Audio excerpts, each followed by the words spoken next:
panibagong video, panibagong pagsubok na naman. Ako si Isa, ang inyong host. At ako naman si AC. Handa na tayo ngayon para sa bagong episode ng Tamlasa, kung saan pipili tayo ng mga tama raw na susubok sa ating mga bagong hamon.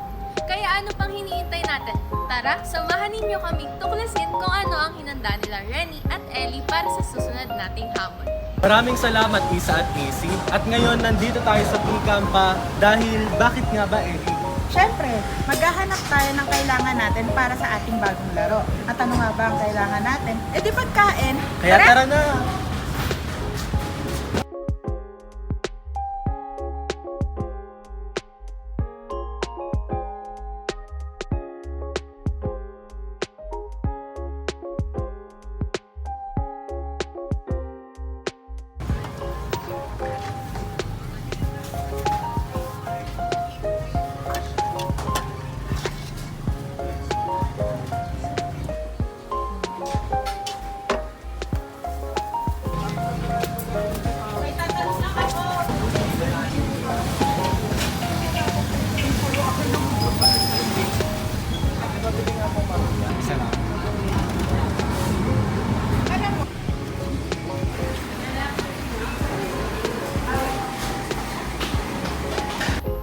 Grabe no, parang gusto ko na lang din maging kalahok ng challenge na to. Kaya nga parang nakakatakam yung mga binili nila. Pero teka, ano nga bang gagawin natin sa challenge na to? Malalaman natin yan mamaya. Sa ngayon, maghanap muna tayo ng mga magiging kalahok natin. Tara, tara! At nandito tayo ngayon sa AB Building para maghanap ng ating magiging kalahok. Ayan, ate! Hala, no flash, no cameras. Hala ate, tatanong ko lang po kung gusto niyo po bang maging parte ng aming challenge? Sure. At para mabuo ang ating challenge, maghanap pa tayo ng isang kalahok. Excuse me po. This time I want you like it's magnetic. Ay, hindi po. Naghahanap lang po kasi kami ng kalahok para sa aming hamon. Sige.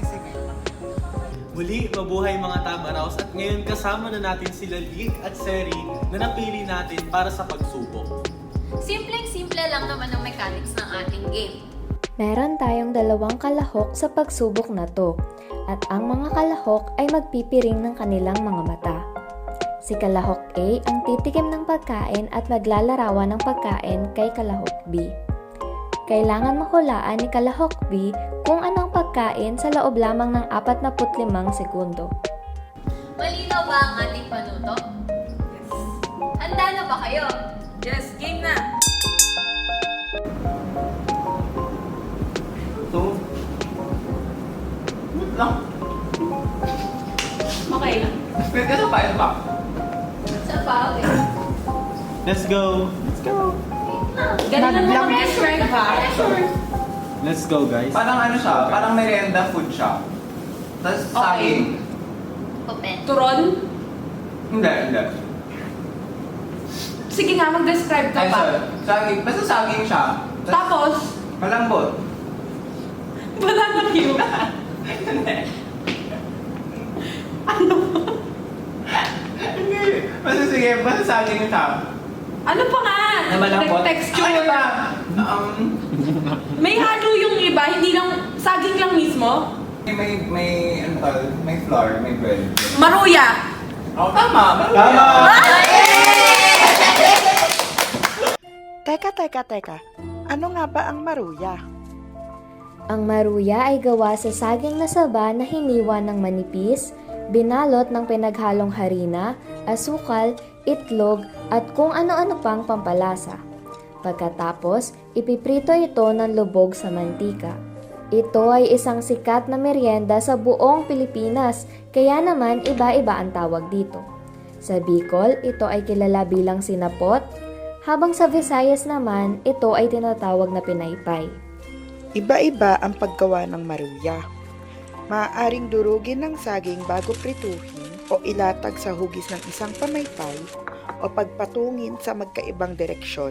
Nilalagyan din ito ng langka o binubudburan ng asukal para sa matamis at masarap na merienda.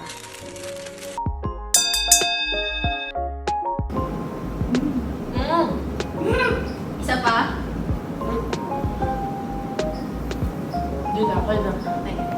Go. Pahingi. Thin yung noodles niya. Tapos, yun nga sabi, pwede siya, maganda siya pag may kalamansi. Pansit. Sige. Tuloy mo. Sige. I mean, magtuloy mo pa kasi ano siya.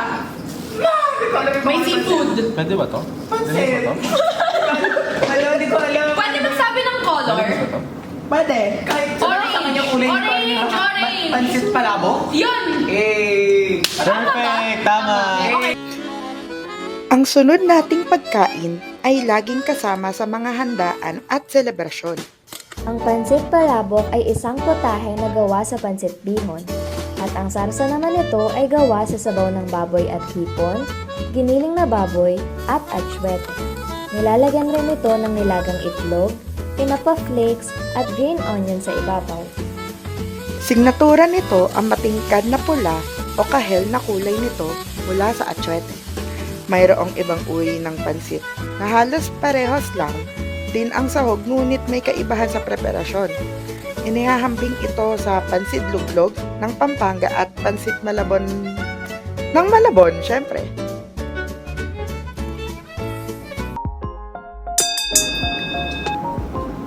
One more. One more. Galingan mo ah. Sorry. Go. Tissue. Go na? I go. Yes. Ano siya? Soup. Tapos may kanin. Tapos Toto. chocolate. Ay, champurado. Perfect! Yay! Apir. Ay, hindi. Yun yung malagkit ba? Yeah. Yung kilid lang. Apir. Yeah, Ito. Yeah, apir.